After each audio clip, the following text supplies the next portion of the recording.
Hello students, क्या welcome back. एक बार आप सभी का फिर स्वागत है इंजीनियर्स एकेडमी के ऑनलाइन प्लेटफॉर्म पर और मैं हूं आप सभी के साथ अनूप सर। तो स्टूडेंट, जैसा कि आप सभी को पता है कि हम लोग यहां डिस्कस कर रहे हैं पिछले कुछ सेशन से मोस्ट एक्सपेक्टेड क्वेश्चंस जो कि यूजीसी नेट में डिफरेंट सेशंस में डिफरेंट ईयर्स में बार बार पूछे गए हैं, है ना।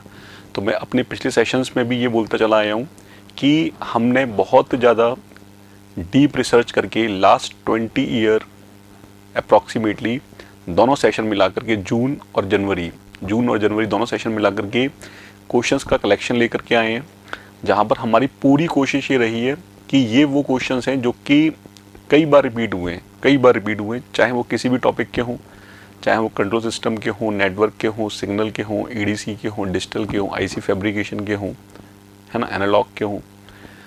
तो आप लास्ट मोमेंट पर इन्हीं क्वेश्चंस को अच्छे से कर लीजिए। इन क्वेश्चंस को करने से कई सारे फ़ायदे हैं लास्ट मोमेंट पर। फर्स्ट फ़ायदा तो ये है कि आपने क्वेश्चंस को लगा लिया है, लास्ट ईयर के most important question. Second thing, जब मैं यहाँ क्वेश्चन करा रहा हूँ आपको डिफरेंट सेशंस के अंदर, तो आप देख रहे हो कि क्वेश्चन ही नहीं करा रहा, क्वेश्चन में जो कंसेप्ट यूज़ हुए उन सारे कंसेप्ट को मैं रिवाइज कर रहा हूँ। तो कहीं ना कहीं पर ये आपका क्या शॉर्ट क्या रिविजन में आप इस चीज़ को बोल सकते हो। और लास्ट चीज़ ये कि यदि आपने ये सेशन लिया और मान लो, मतलब मैं मान के चलता हूँ यहाँ पर, क्योंकि मैं 100% तो बिल्कुल नहीं बोलूँगा कि यही क्वेश्चन आएंगे, ये कैसे बोल सकता हूँ मैं, ये तो कोई भी नहीं बोल सकता। लेकिन मान लो कि हम इन क्वेश्चंस को कर लेते हैं और सपोज हम पेपर देने गए और हमारा क्या लक अच्छा है, इन सेशन में से 3 4 5 क्वेश्चन ही फंस गए, तो सोचो आप 3 4 5 क्वेश्चन तो गेम को चेंज कर देते हैं। आपका सिलेक्शन नहीं हो रहा है, सिलेक्शन हो जाएगा, और सिलेक्शन हो रहा है तो सिलेक्शन नहीं होगा, है ना। तो हर एक चीज़ का काफ़ी इम्पोर्टेंस रहता है ना। लास्ट टाइम पे स्ट्रेटजी आपको बनाए रखनी है कि लास्ट टाइम पर आप किस तरह से चीज़ों को रिवाइज करो, ज़्यादा से ज़्यादा क्वेश्चंस को देखो, क्योंकि क्वेश्चंस को देखने से ही हमारे कंसेप्ट ज़्यादा से ज़्यादा क्लियर होते हैं। अदरवाइज़ हम यदि थ्योरी चाहे इतनी पढ़ते रहें, थ्योरी से कभी भी आपको पता नहीं चलेगा कि क्वेश्चन किस वे में पूछे जाते हैं। तो हमेशा हम लोगों की कोशिश तो ये रहती है कि लेक्चर की तरह से ही चलेगा, लेकिन जब वो न्यूमेरिकल पोर्शन पर आते हैं, जब हम क्वेश्चंस को डिस्कस करते हैं, तो फिर हम ये मतलब कोशिश करते हैं कि जो हमने पढ़ाया हुआ है वो भी हम यहाँ पर क्वेश्चन एंड पर फिर से डिस्कस करें कि वो क्या कंसेप्ट था, किस तरह से इम्प्लीमेंट हुआ है और किस तरह से ये क्वेश्चन आंसर निकलेगा। ठीक है स्टूडेंट, तो चलो मैं यहाँ पर आज स्टार्ट करने जा रहा हूँ इस सेशन के अंदर मोस्ट एक्सपेक्टेड क्वेश्चंस, है ना, यूजीसी नेट इलेक्ट्रॉनिक साइंस के अंदर। और टॉपिक रहेगा आज का, वो रहेगा आईसी फैब्रिकेशन। तो स्टूडेंट बता देता हूँ कि आईसी फैब्रिकेशन जो है ना, वो एक मतलब अलग पार्ट तो है ही, लेकिन वो ईडीसी एनालॉग का मिक्सअप है ना। तो बेसिकली होता क्या है, हम लोग ईडीसी में डिवाइस लेवल पे बहुत ही बेसिक चीज़ें पढ़ते हैं और एनालॉग लेवल पे उन्हीं बेसिक चीज़ों का करते हैं एप्लीकेशन। और एप्लीकेशन और पढ़ने के बीच में, बेसिक डिवाइस पढ़ने के बीच में, अब वो बेसिक डिवाइस का फैब्रिकेशन वाली बात होती है। जैसे सपोज आपने पीएन जंक्शन है, उसको कहीं पर मतलब डिज़ाइन कर लिया, बना लिया, ठीक है। अब आप उसको हार्डवेयर लेवल पर देखोगे तो एक डिवाइस आपको पीएन जंक्शन बनानी पड़ेगी, इस कॉल्ड अ फैब्रिकेशन। ठीक है, तो आपको पता ही है फैब्रिकेशन में कई सारे प्रोसेस होते हैं, कई सारे मेथड्स होते हैं जिससे हम लोग किसी डिवाइस को बनाते हैं। तो आज के इस टॉपिक में हम लोग स्टार्ट करने वाले हैं most expected question IC fabrication के, है ना, यूजीसी नेट इलेक्ट्रॉनिक साइंस में। ठीक है, चलिए तो क्वेश्चन आप आंसर देते चलिएगा, आपको अच्छा लगेगा। कमेंट सेक्शन में कमेंट भी कर सकते हैं आप, जो भी आपको डाउट हो, है ना। चलिए, तो फर्स्ट क्वेश्चन है आपकी स्क्रीन पर, ये क्वेश्चन को पढ़िए आराम से, क्वेश्चन को आराम से पढ़िए और पढ़ने के बाद आपको क्या लगता है कि इसका आंसर क्या होना चाहिए, इसका आंसर क्या होना चाहिए। यहां पर इस क्वेश्चन के अंदर स्टूडेंट ये बोल रहा है the ionised concentration for donor. तो मैंने आपको बताया है कि ये एनर्जी लेवल होता है,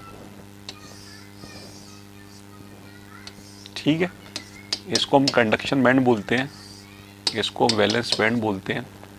ये एनर्जी लेवल ईसी होता है, ये एनर्जी लेवल ईवी होता है, ठीक है। यहाँ पर इंट्रिंसिक एनर्जी लेवल होता है ना। अच्छा, अब इसके बाद हम बात करते हैं फर्मी एनर्जी लेवल की, तो आप यदि किसी सेमीकंडक्टर में बात कर रहे हैं तो सेमीकंडक्टर में फर्मी एनर्जी लेवल डिपेंड करता है कि वो कैसा सेमीकंडक्टर है ना। तो फर्मी लेवल, अब इसके बाद जो बात होती है वो बात होती है कि सपोज आपने इसको एक डोनर टाइप बनाया हुआ है, डोनर टाइप सेमीकंडक्टर। तो ये जो डोनर टाइप सेमीकंडक्टर है इसका मतलब क्या हो गया, ये जनरली एन टाइप सेमीकंडक्टर हो गया। कैसा हो गया ये, एन टाइप सेमीकंडक्टर। अब एन टाइप सेमीकंडक्टर है तो यहां पर इसका डोनर एनर्जी लेवल होगा ईडी, यहां पर इसका डोनर एनर्जी लेवल होगा ईडी, है ना। और जो फर्मी एनर्जी लेवल है वो भी अब कंडक्शन बैंड के पास ही शिफ्ट कर चुका होगा। जो फर्मी एनर्जी लेवल है वो भी कंडक्शन बैंड के पास ही शिफ्ट कर गया होगा, ठीक है। तो अब ये बोल रहे हैं the ionised concentration for donor is given by, है ना। तो डोनर के लिए ND, donor doping concentration, doping concentration, ठीक है। अच्छा, अब आप देख रहे हो कि ये होता है हमेशा हमारा N D over 1 plus E to the power E F minus E D over K T, ठीक है। ये होता है, फिर हमें पता है ये टर्म बहुत ज़्यादा होता है तो हम 1 को निगलेक्ट कर देते, इसको ऊपर ले जाते तो e to the power minus E F minus E D हो जाता है, ठीक है। तो कौन सा ऑप्शन मैच कर रहा है student, C for Calcutta, C for Calcutta, ठीक है। यदि ये डोनर की जगह एक्सेप्टर आयंस की बात कर दी तो फिर जो ये जो ईडी है ये यहाँ पे ई बन जाता है, एक्सेप्टर आयोनाइजेशन लेवल। डोनर की जगह फिर वहाँ पे हम लोग एक्सेप्टर इम्प्योरिटीज को ऐड करते, तो केवल बस चेंजेस कहाँ आता, एनडी की जगह एन ए आ जाता और ये जो ई एफ माइनस ई डी है इसकी जगह आ जाता ई ए माइनस ई एफ, ई ए माइनस ई एफ, ठीक है। तो काफ़ी इंपॉर्टेंट है ये। हो गया स्टूडेंट नोट, ठीक है। नेक्स्ट क्वेश्चन मूव कर रहा हूं मैं, क्वेश्चन नंबर 2। काफी इंपॉर्टेंट क्वेश्चन है स्टूडेंट, एलईडी की रिगार्डिंग, एलईडी की रिगार्डिंग पढ़ लीजिए इसको क्या बोलना चाह रहा है, फिर इसको करते हैं सॉल्व।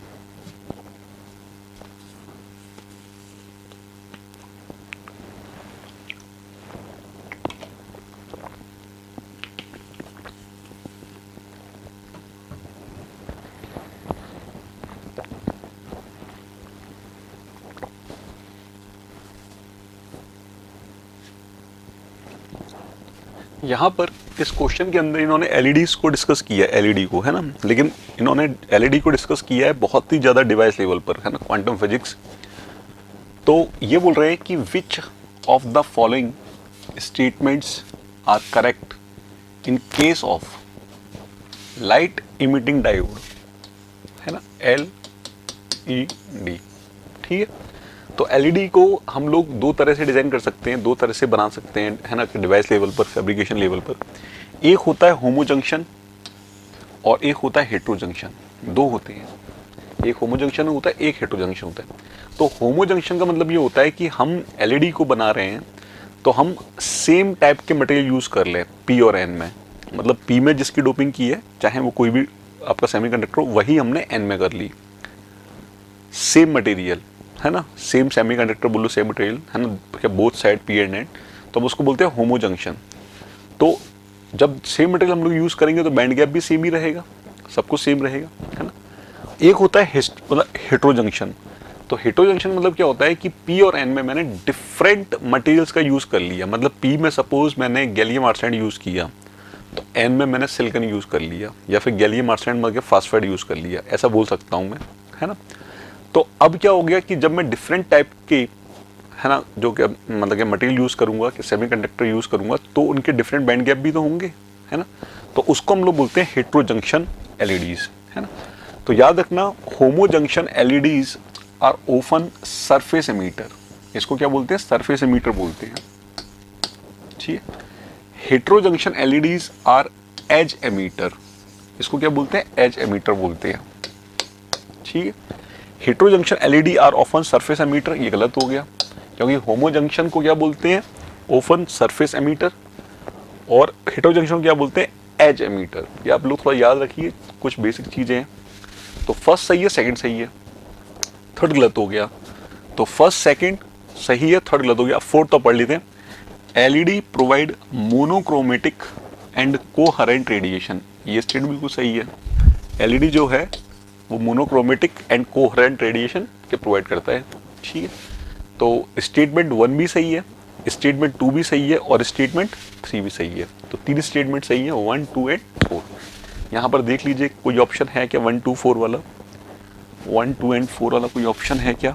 1 है, 2 है और 4 है। यस, तो आंसर हो गया सी फॉर कैलकाटा। आंसर हो गया सी फॉर। क्लियर है? आगे बढ़ू, नेक्स्ट क्वेश्चन पर मूव करूं, ठीक है। चलिए नेक्स्ट क्वेश्चन है स्टूडेंट, नेक्स्ट क्वेश्चन है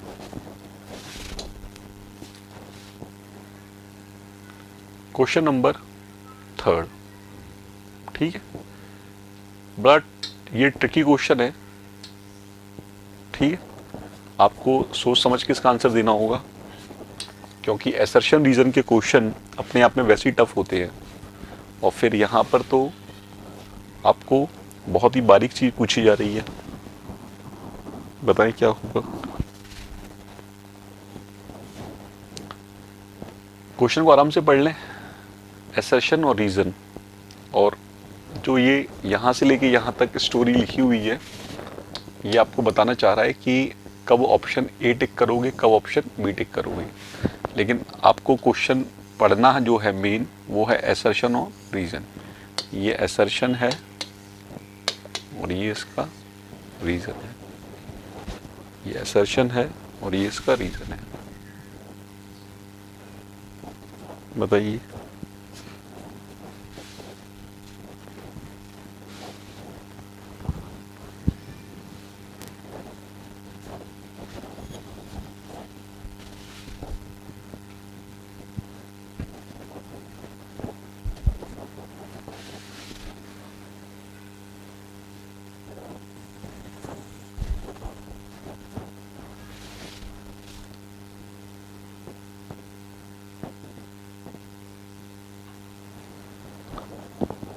एसर्शन और रीजन,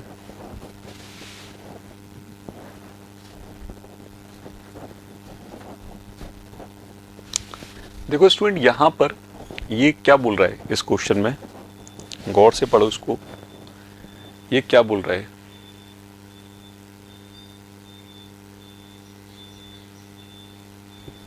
ये बोल रहा है एसर्शन में, in a bipolar IC fabrication the diode isolation is used to isolate one device from the other।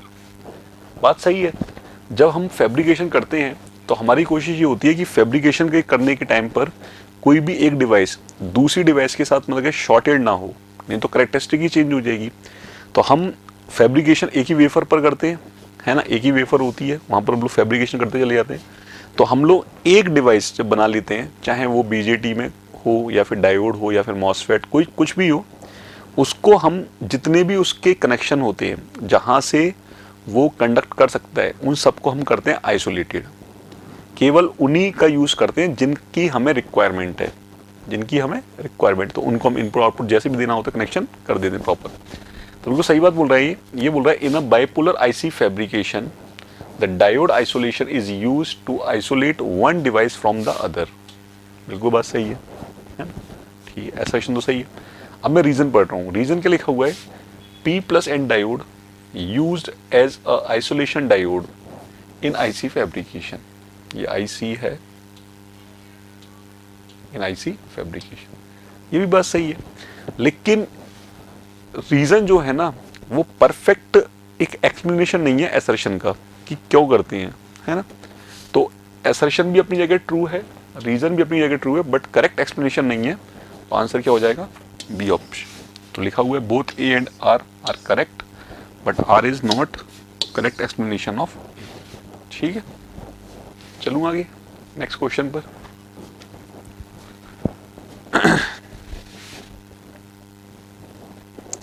Next question में मूव करूं student. Question number 4 again assertion reason का क्वेश्चन आ गया। क्वेश्चन नंबर 4 असर्शन रीजन का question है, बताएं क्या होगा इसका।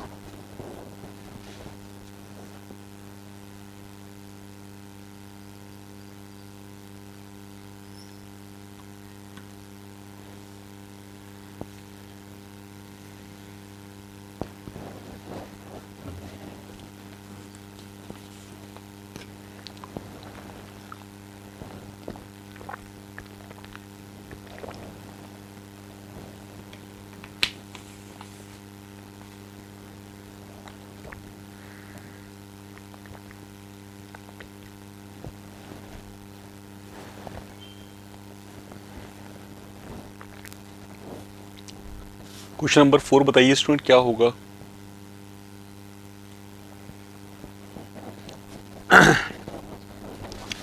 क्वेश्चन नंबर 4 में अगेन मैं आपको बता देता हूं कि यहां से यहां तक तो उन्होंने दिया है इस क्वेश्चन के आंसर के बारे में कि कब कैसे क्या लगाना है।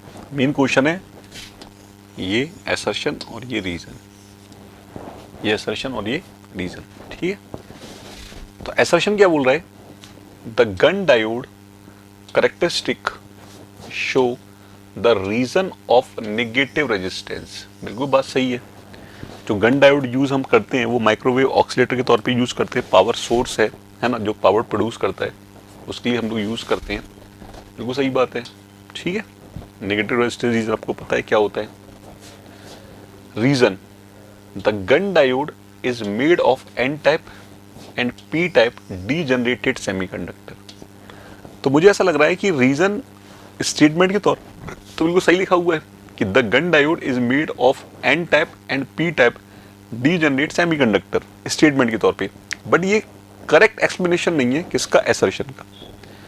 करेक्ट एक्सप्लेनेशन नहीं है असर्शन का। तो आंसर क्या हो गया student, B for Bombay. Answer क्या हो गया, बी फॉर बॉम्बे। क्लियर है, दोनों स्टेटमेंट अपनी अपनी जगह पे बिल्कुल सही है ना, बट एक दूसरे को एक्सप्लेन नहीं कर रहे हैं। नेक्स्ट क्वेश्चन में मूव कर रहा हूं स्टूडेंट में। क्वेश्चन नंबर 5 अच्छा क्वेश्चन है ये, एक ट्रिकी क्वेश्चन बनाया है, एक ट्रिकी क्वेश्चन बनाया है यूजीसी ने। तो बता सकते हैं क्या होगा।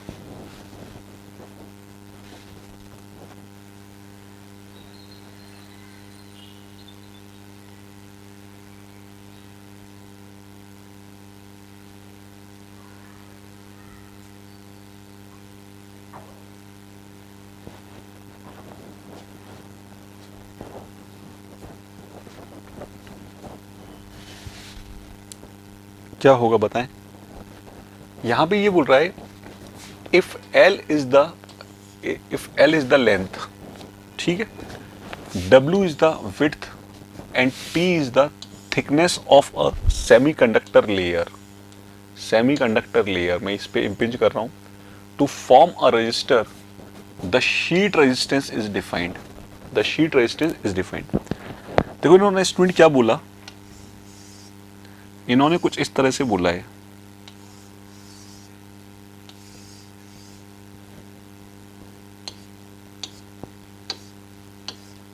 ठीक है। इन्होंने कुछ इस तरह से बोला है कि ये तो है लेंथ L,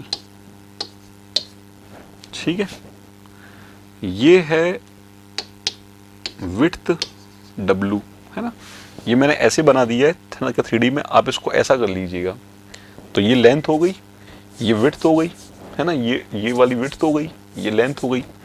और जब आप देखोगे तो ये तो विड्थ हो गई अंदर की तरफ, ये लेंथ हो गई।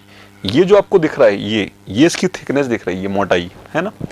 तो ये मैं लिख सकता हूं क्या, ये मैं लिख सकता हूं क्या, T, ठीक है। चलो अब इन्होंने बड़ी अच्छी बात ये बोली है कि L is the length, W is the width and T is the thickness of a semiconductor layer. एक सेमीकंडक्टर लेयर का इन्होंने सारा पैरामीटर दे दिया। तो अब ये बोल रहे हैं कि उस सेमीकंडक्टर लेयर से एक रजिस्टर फॉर्म हो रहा है, रजिस्टर फॉर्म हो जाता है, वायर मेटल वायर से रजिस्टर फॉर्म हो, रजिस्टर तो कहीं भी फॉर्म हो जाएगा। तो ये बोल रहे हैं the sheet resistance is defined as, तो उसका रेजिस्टेंस जो होगा वो डिफाइन करो। आप मुझे स्टूडेंट बताओ कि रेजिस्टेंस बराबर क्या होता है, रो एल बाई ए होता है, क्लियर है।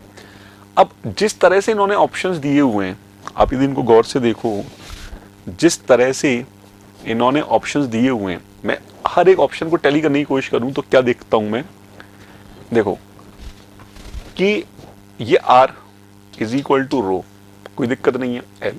अब ये L कौन सा मान रहे हैं मुझे नहीं पता, ये L कौन सा मान रहे हैं, कौन सा विड्थ मान रहे हैं, कौन सा थिकनेस मान रहे हैं, लेकिन देखने ऊपर है कि आप कहां से चीजों को देख रहे हो, ठीक है। अच्छा, अब मैं देख रहा हूं कि इसकी लेंथ को मैं ये L मान लूं, इसकी लेंथ को मैं ये L मान लूं, है ना। देखना जरा, मैं हिट एंड ट्रायल कर रहा हूं, ठीक है, मैंने मान ली। और मानने के बाद मैं देख रहा हूं कि ये इसकी लेंथ हो गई और ये इसकी क्या हो गई, ये इसकी क्या हो गई, थिकनेस हो गई। तो यदि मैं इस सरफेस पर देखूं, नीचली सरफेस पर, नीचली सरफेस मतलब इसको 1 मान लो, 1 नंबर, इस नीचली सरफेस को देख रहा हूं मैं, तो नीचली सरफेस पर एरिया तो यही हो गया ना, एरिया तो यही हो गया, तो एरिया क्या हो गया, L इंटू टी, बोलो हाँ या ना। तो L से L कट जाएगा तो कितना आ जाएगा, रो बाई टी, क्या आ जाएगा, रो बाई टी। अब ये रेजिस्टेंस मैं कहां बता रहा हूं आपको, बॉटम या फिर टॉप वाली सरफेस पर देखने से बता रहा हूं, बॉटम या टॉप वाली सरफेस देखने से बता रहा हूं। क्लियर मेरी बात, समझ पा रहे हो ना आप, ये क्योंकि ऊपर मतलब ऐसे मान लो कि छत और जमीन, ठीक है। तो लेंथ आपको पता है और थिकनेस आपको दिख रही है टी, तो इसका मतलब ए स्टेटमेंट सही है, इसका मतलब ए स्टेटमेंट सही है। अच्छा, अब मैं थोड़ा सा आगे बढ़ा, है ना, ये ए नहीं है स्टूडेंट, ये डब्ल्यू है, ये क्या है, डब्ल्यू है। अब मैं और आगे बढ़ा तो मैंने सोचा कि R equal to rho L, मैंने सोचा कि मैं इसकी लेंथ को L है तो L मान लेता हूं, लेकिन अब की बार मैंने एरिया जो लिया ना, स्टूडेंट, वो ये ले लिया, क्या ले लिया, ये वाला ले लिया। तो क्या हो जाएगा, T इंटू डब्ल्यू, क्या हो जाएगा, T इंटू डब्ल्यू। इसका मतलब मुझे ऐसा लग रहा है कि ये भी सही है, इसका मतलब मुझे लग रहा है ये भी सही है, ठीक है, क्लियर बात। अच्छा, अब देखो ये दोनों मैंने एजम्पशंस लेके किए हैं, अब मैं देख रहा हूं कि आंसर कौन कौन से हो सकते हैं। तो मैं देख रहा हूं कि सी में तो रेजिस्टेंस खुद ही दिया हुआ है, R बाई टी का मतलब ये तो रेजिस्टेंस की यूनिट को ही फॉलो नहीं कर रहा, क्योंकि रेजिस्टेंस की यूनिट क्या होती है स्टूडेंट, रेजिस्टेंस मैं यहां लिख देता हूं, रेजिस्टेंस की यूनिट होती है ओम, रेजिस्टेंस की जो यूनिट होती है ओम, लेकिन यहां क्या आ रही है आपकी, ओम पर मीटर या पर सेंटीमीटर। इसका तो सी गलत हो गया स्टूडेंट। अब आप देखो कि सी गलत होने का मतलब ये ऑप्शन गलत हो गया, ठीक है। अच्छा, अब मैं यहां आ जाता हूं, यहां पर मैं आया तो R तो ठीक है, W भी ठीक है, L भी सही है ना, लेकिन W बाई एल से करना क्या चाह रहे हो तुम, W बाई एल से करना क्या चाह रहे हो, ऐसा तो कोई मतलब ही नहीं है, तो ये भी गलत हो गया। तो डी वाला ऑप्शन भी, मतलब जहां पर डी स्टेटमेंट वो भी गलत हो गया। अब यदि मैं यहां पर देखूं, सोचूं बैठ करके, तो सोच सकता हूं कि वैसे तो केवल बी स्टेटमेंट ही सही हो रहा है ना, यूनिट से यदि मैं टैली करूं तो बी हो रहा है, लेकिन हम ए को भी ट्रू कर सकते हैं क्योंकि हमारे पास और कोई ऑप्शन अब बचा नहीं है, तो ये जैसा पेपर में आया था बिल्कुल एज इट इज वैसे ही है, हमने इसमें कोई चेंजेस नहीं किया, क्वेश्चन में ना कोई आंसर में चेंजेस किया, बिल्कुल परफेक्ट है। अब ये जिस तरह से पूछना चाह रहे हैं, इन्होंने अपने आप को जस्टिफाई नहीं किया ना क्वेश्चन में कि ये एग्जैक्टली किसके अलोंग पूछ रहे हैं, किस तरह से पूछ रहे हैं। तो यहां पर जितना भी मैंने क्वेश्चन को सॉल्व किया वो एजम्पशंस लेके किया कि ये किसके अलोंग हो सकता है। तो देखा जाए तो वैसे तो केवल बी ही वैलिड है ना, यूनिट वाइज, क्योंकि ये भी वैलिड नहीं है, क्योंकि रो बाई टी नहीं होता, रो एल बाई ए होता है ना, रो एल बाई ए। तो ठीक है, हमने यहाँ पे टी को कंसीडर कर लिया, कर सकते हैं टी को कंसीडर, ठीक है। तो मतलब यूनिट तो उसकी मैच हो ही नहीं है, ठीक है। चलूँ मैं आगे, चलिए नेक्स्ट क्वेश्चन में मूव कर रहा हूँ मैं स्टूडेंट। तो करेक्ट आंसर क्या है इसका, A for Agra. Question number 6, question number 6 बताएं। क्वेश्चन नंबर 6 बताइए स्टूडेंट, क्या होगा इसका आंसर।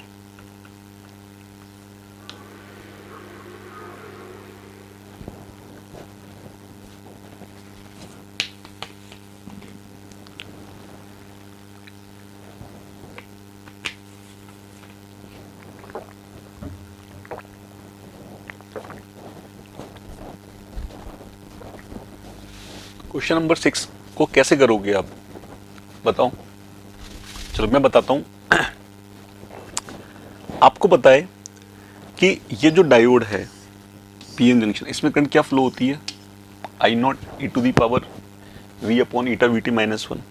तो डी का कहीं 4 दिख रहा है क्या आपको, एक ही क्वेश्चन में, एक ही ऑप्शन में दिख रहा है, यहाँ दिख नहीं रहा, यहाँ दिख नहीं रहा, यहाँ दिख नहीं रहा, ठीक है। चलो मैं आगे और इसको कंटिन्यू कर लेता हूँ कि जो टनल डायोड है, टनल डायोड वो डी जनरेट होता है क्या, क्योंकि हम बहुत ज़्यादा हाईली डोपिंग रखते हैं। टनल डायोड को बनाने के लिए हम लोग डोपिंग प्रोफाइल बहुत ज़्यादा हाईली रखते हैं, और वो यूज़ होता है नेगेटिव रेजिस्टेंस रीजन में, एक अलग फैक्टर है, लेकिन उस हाईली डोपिंग के कारण उसको बोला जाता है डी जनरेट। चलो तो बी का 1 दिख रहा है। गन डायोड क्या गैलियम आर्सेनाइड से बनाया जाता है क्या student, yes sir, gallium arsenide से बनाया जाता है गन डायोड। तो ए का 2। और लास्ट में बीजेटी, हम बीजेटी को जो बनाते हैं वो बनाते हैं सिलिकॉन से, जर्मेनियम से भी नहीं बनाते। उसका रीज़न ये है कि जर्मेनियम का लीकेज करंट सिलिकॉन के लीकेज करंट के रिस्पेक्ट में ज़्यादा होता है, is the order of micro ampere in germanium semiconductor, but in the order of silicon, मतलब but in the order of मतलब nano ampere in a silicon के semiconductor, ठीक है। तो आंसर परफेक्ट क्या हो गया, A for Agra.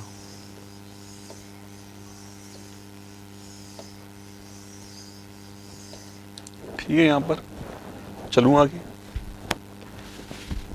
Next question पर मूव करूं।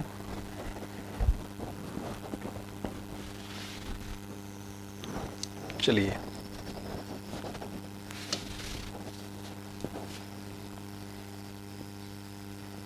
क्वेश्चन नंबर 7,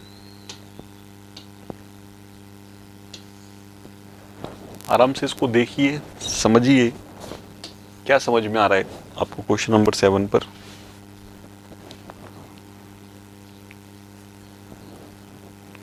क्वेश्चन नंबर 7 पर आपको क्या समझ में आ रहा है।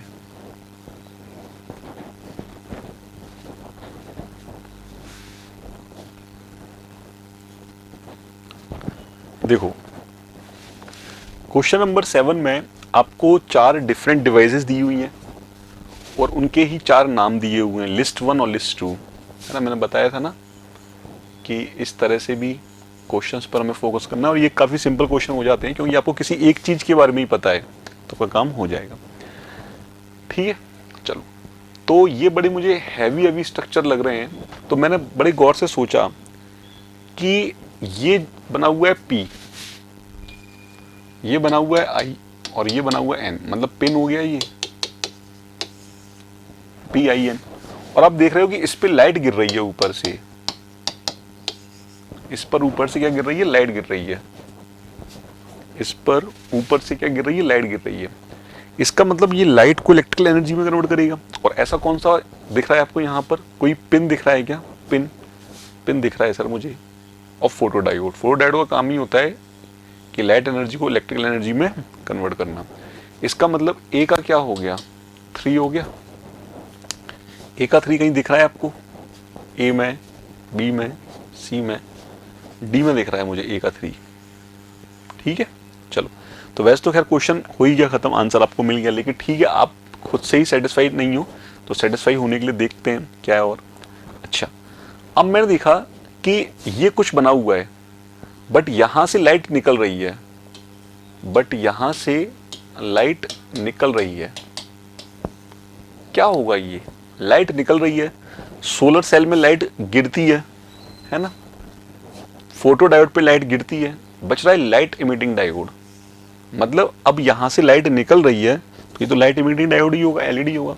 तो बी का हो गया 4, बी का हो गया 4। क्या बी का 4 मैच कर रहा है स्टूडेंट? यस सर, बी का 4 मैच कर रहा है, तो ये भी हमारा परफेक्ट समझ में आ गया। अच्छा, अब मैं सी और डी को देख रहा हूं, सी और डी दोनों को देखने पर यहां भी लाइट गिर रही है, लाइट गिर रही है ना, ये एरो उल्टा बना लो आप, यहां भी लाइट गिर रही है, क्योंकि देखो ये एच न्यू लिखा हुआ है ना, ठीक है, और यहां भी तो लाइट गिर रही है, यहां भी तो लाइट गिर रही है, एच न्यू लिखना था इनको, ठीक है, दोनों जगह लाइट गिर रही है, दोनों जगह लाइट गिर रही है। तो अब देखो गौर से कि फोटो डायोड होगा या सोलर सेल होगा, फोटो डायोड होगा या सोलर सेल होगा, फोटो डायोड होगा या फिर सोलर सेल होगा। तो देखो मैं यहां पर देख पा रहा हूं कि इन्होंने सोलर सेल में रेजिस्टेंस मतलब लोड लगाया नहीं है, लोड लगाया नहीं है, ठीक है, लोड लगाया नहीं है। तो विदाउट लोड क्या होगा? सी का 1, सी का क्या होगा? 1 होगा सोलर सेल, ठीक है। और लास्ट में आप देख रहे हो कि एक P है और एक N है, एक P है और एक N है, एक P है और एक N है, तो ये क्या हो जाएगा? PN photodiode. तो आंसर क्या हो गया? D फॉर दिल्ली, आंसर हो गया D फॉर, क्लियर है, आंसर हो गया D for Delhi. Clear student? आगे बढ़ूं नेक्स्ट क्वेश्चन पर।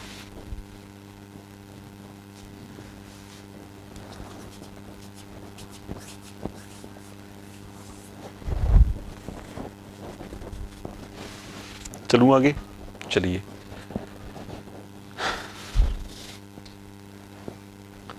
क्वेश्चन नंबर 8,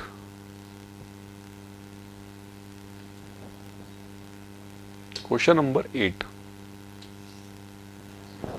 बताएं मुझे सोच समझ करके क्या होगा इसका। क्वेश्चन नंबर 8,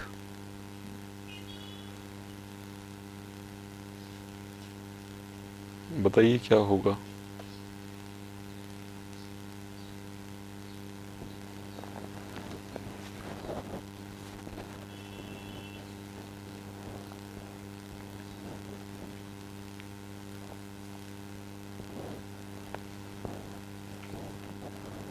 देखो क्वेश्चन नंबर 8 में इन्होंने बोला है कि कौन सा स्टेटमेंट सही होगा, है ना, कौन सा स्टेटमेंट सही होगा।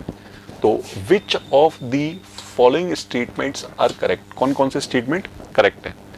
चलो तो मैं फर्स्ट स्टेटमेंट पढ़ रहा हूं यहां पर, क्या लिखा हुआ है यहां पर? CMOS has higher speed and smaller power than BJT। ये गलत स्टेटमेंट है।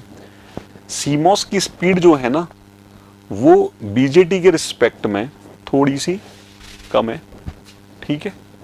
पावर कंजप्शन नो डाउट कम है, बट स्पीड के रिस्पेक्ट में BJT थोड़ा सा फास्टर है ना। तो स्टेटमेंट 1 तो जैसा दिख रहा है हमें गलत है, ठीक है।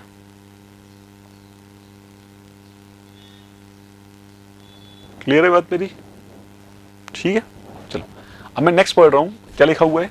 CMOS IC इनपुट है ना should never be left unconnected as it may damage the device. ठीक है, बात सही बोल रहा है। ये बात अभी भी हमने डिस्कस की थी कि हम किसी भी इनपुट को अनकनेक्टेड नहीं छोड़ेंगे, अदरवाइज डिवाइस हमारा क्या हो सकता है? डैमेज हो सकता है। तो बेशक हम उसको मतलब कि ग्राउंड कर दें, आइसोलेटेड कर दें, कुछ भी करें, लेकिन हम उसको करेंगे कुछ ना कुछ। तो सेकंड स्टेटमेंट सही है। थर्ड स्टेटमेंट देखो, CMOS IC with Schmitt trigger inputs are useful for better noise immunity. वो सही बात है। सीमॉस की जो कि नॉइज इम्यूनिटी है वो सबसे बेस्ट है। सीमॉस की नॉइज इम्यूनिटी सबसे बेस्ट है, इसलिए हम लोग सीमॉस को यूज करते हैं। ठीक है, थर्ड भी सही है। फिर लिखा हुआ है CMOS is most popular logic family in VLSI technology. CMOS क्या है? मोस्ट पॉपुलर लॉजिक फैमिली है वीएलएसआई टेक्नोलॉजी में। तो वीएलएसआई टेक्नोलॉजी में सबसे ज़्यादा है ना यूजफुल, सबसे ज़्यादा प्रेफरेबल जो एक टेक्नोलॉजी है वो है सीमॉस टेक्नोलॉजी, जिसमें कि हम एक एनमॉस और एक पीमॉस है ना कॉम्प्लीमेंट्री ऑफ मॉस को यूज़ करते हैं। तो देख लो सेकंड, थर्ड और फोर्थ। सेकंड सही है, थर्ड सही है, फोर्थ सही है। सेकंड, थर्ड और फोर्थ, सेकंड, थर्ड और फोर्थ आर करेक्ट। तो आंसर क्या हो गया? B for Bombay. आंसर क्या हो गया? B for Bombay. क्लियर है मेरी बात? ठीक है, आंसर क्या हो गया? B for Bombay. Next question में मूव करूं स्टूडेंट? नेक्स्ट क्वेश्चन पर मूव करूं? हटा दूं इसे? चलिए, क्वेश्चन नंबर 9। क्वेश्चन नंबर 9 बड़ा कलरफुल क्वेश्चन बना दिया। डायोड में कलर को फिल कर दिया, कलरफुल क्वेश्चन बन गया। क्वेश्चन नंबर 9 बताइए स्टूडेंट क्या होगा?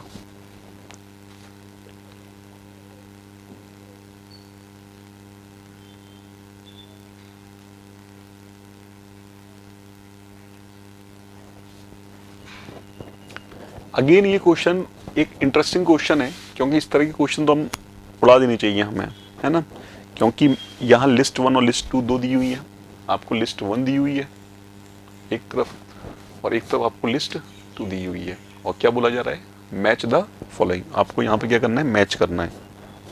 क्या करना है? मैच करना है। तो आपको जो भी आता है ना उसका देख लो सबसे पहले। आपको जो भी समझ में आता है, जो भी आता है समझ में, उसका आप देख लो, है ना। चलो, तो मुझे ऐसा लगता है कि मुझे समझ में आता है पीएन जंक्शन। पता नहीं कितनी बार हम लोग देख चुके हैं। तो पीएन जंक्शन का डायोड का सिंबल बहुत ही सिंपल होता है, पी और एन। एक तरफ पी है, एक तरफ एन है ना। तो ए का थर्ड मैच कर रहा है कि स्टूडेंट? इसमें कर रहा है और इसमें कर रहा है। तो ये तो कैंसिल ही हो गए ना सीधे सीधे, इन पे तो कोई डिस्कशन होना नहीं है। तो मैं हमेशा एक ही चीज बोलता हूँ अपने सेशंस में, और हर जगह ही बोलता हूँ मैं तो इस चीज को, कि जितनी भी चीजें आप हटा सकते हो ना ऑब्जेक्टिव क्वेश्चंस में से आंसर के रिगार्डिंग, उनको हटा दो, ताकि आपको कम चीजें दिखेंगी, कम कंसंट्रेशन लगेगा और कम गलती होने के चांसेस होंगे, है ना। मैं यदि आपको 4 ऑप्शन की जगह 5 ऑप्शन दे दूं तो गलती होने के चांस भी तो ज्यादा हो गए ना, है ना। और आपको 5 ऑप्शन पढ़ेंगे, मतलब कि 5 ऑप्शन जब आप ना पढ़ोगे तो फिर उनमें टाइम कंज्यूम भी ज्यादा लगेगा, स्पीड भी स्लो होगी, कई सारे फैक्टर हैं आपके। ठीक, चलो अब मुझे पता है नेक्स्ट कि जीनर डायोड भी बहुत इंपॉर्टेंट है। उसका सिंबल बिल्कुल हमें एकदम रटा हुआ है कि थोड़ा सा टिल्ट कर देते हैं, थोड़ा सा टिल्ट कर देते हैं और लिख देते हैं जीनर डायोड। इसका मतलब बी का क्या हो गया? 2 हो गया। तो इन दोनों में केवल यहां पर बी का 2 दिख रहा है मुझे। इसका मतलब ये भी क्या हो गया? कैंसिल आउट हो गया। ये भी क्या हो गया? कैंसिल आउट हो गया। तो आंसर तो बी आ गया। लेकिन चलो और देख लेते हैं आगे, है ना। शॉर्ट की डायोड, शॉर्ट की डायोड में हमें बताया गया कि थोड़ा सा हम ऊपर और नीचे इसको घुमा देते हैं, है ना। यदि हम डायोड के सिंबल को देख के पहचाना, मतलब कि बताना स्टार्ट करें कि कौन सा डायोड कौन सा है, तो हम बता सकते हैं कि यदि इस पर रेटिंग नहीं की हुई है, इस पर लेबलिंग नहीं की हुई, तो भी बता सकते हैं कि ये क्या होगा, शॉर्ट की डायोड है या नहीं है। ठीक है, इसके बाद लास्ट में है वो है टनल डायोड। तो लास्ट टनल डायोड आपको दिख रहा है। तो सी का क्या हो गया? 1 हो गया, बिल्कुल सही दिया हुआ सी का 1। और लास्ट में डी का क्या दिया हुआ है? 4। डी का क्या दिया हुआ है? ठीक, तो टनल डायोड को भी याद रखना। टनल डायोड, इस टनल डायोड के अंदर इसको ऐसे घुमा देते हैं, ठीक है, लाइन को ऐसे घुमा देते। तो सही आंसर क्या हो गया? B for Bombay. सही आंसर हो गया बी फॉर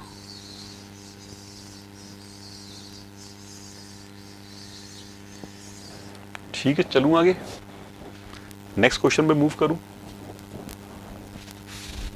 नेक्स्ट क्वेश्चन पर मूव करूं। चलिए, क्वेश्चन नंबर 10। एसर्शन रीजन का क्वेश्चन है, बताना है आपको। क्वेश्चन नंबर 10, पढ़ लीजिए क्वेश्चन को आराम से। क्वेश्चन नंबर 10,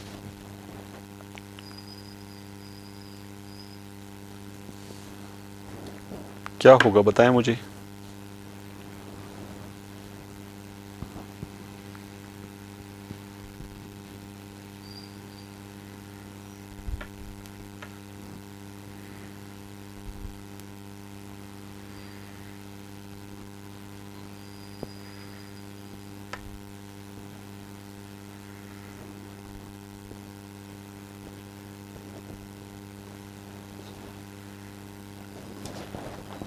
क्वेश्चन नंबर 10 किया स्टूडेंट, क्या हो रहा है।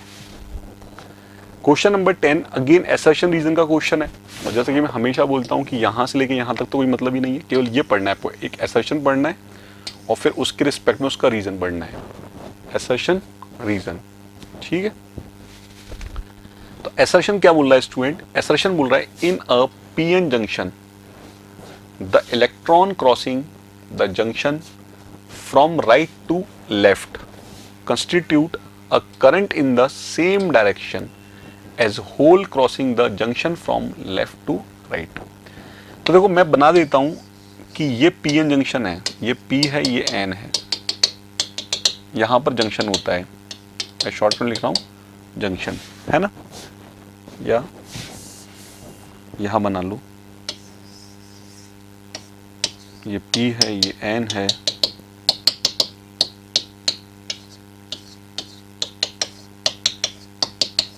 तो इलेक्ट्रॉन चलते हैं यहां से यहां, तो करंट चलती है इनके अपोजिट, और होल चलते हैं यहां से यहां, तो करंट चलती है उनकी सेम डायरेक्शन में। तो सही बात बोल रहा है ये कि in a PN junction the electron crossing the junction from right to left, right से लेफ्ट में क्रॉस करते हैं, constitute a current in the same direction as hole crossing the junction from left to right. Hole कहां करते हैं, left to right करते हैं, और होल की डायरेक्शन में करंट फ्लो करती है।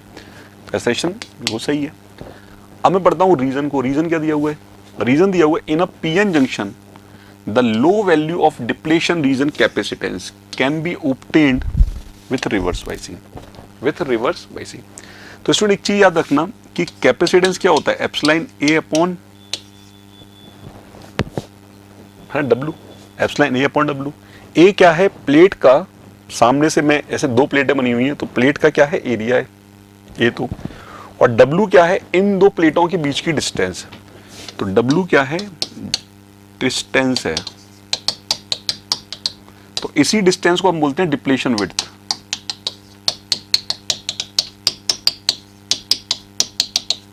इसी डिस्टेंस को हम बोलते हैं क्या, डिप्लेशन विड्थ। क्या बोलते हैं, डिप्लेशन विड्थ, ठीक है। अब आप देख रहे हो कि जो कैपेसिटेंस है उसका जो रिलेशन है वो डिप्लेशन विड्थ के साथ कैसा, इनवर्सली प्रोपोर्शनल है। कैसा इनवर्सली प्रोपोर्शनल है। अब इन्होंने बोल दिया रिवर्स बाइस कर रहे हो आप, तो याद रखना रिवर्स बाइसिंग करने पर, रिवर्स बाइसिंग करने पर जो डिप्लेशन विड्थ होती है ना वो बढ़ती है। डिप्लेशन विड्थ क्या है, बढ़ती है। कई सारे फिनोमेना आपने पढ़ा होगा, क्योंकि इलेक्ट्रॉन और होल क्या करेंगे, वहां से सेपरेट होना स्टार्ट करेंगे। सेपरेट होने का मतलब वहां से दूर जाएंगे तो डिप्लेशन विड्थ बढ़ती जाएगी, फील्ड ज्यादा लगेगी, वगैरह वगैरह, है ना। अब जब डिप्लेशन विड्थ बढ़ रही है, इसका मतलब इस रिलेशन से जो कैपेसिटेंस होगा वो क्या करेगा, डिक्रीज करेगा। यदि डिप्लेशन विड्थ बढ़ रही है तो जो कैपेसिटेंस है, डिप्लेशन कैपेसिटेंस बोलो या कुछ भी बोलो, वो क्या होगा, कम होगा। तो अब देखो इन्होंने क्या लिखा है, in a PN junction the low value of depletion region capacitance, low value, इन्होंने लो वैल्यू पे बहुत ज्यादा फोकस किया है। Low value of depletion region capacitance can be obtained with reverse बाइस।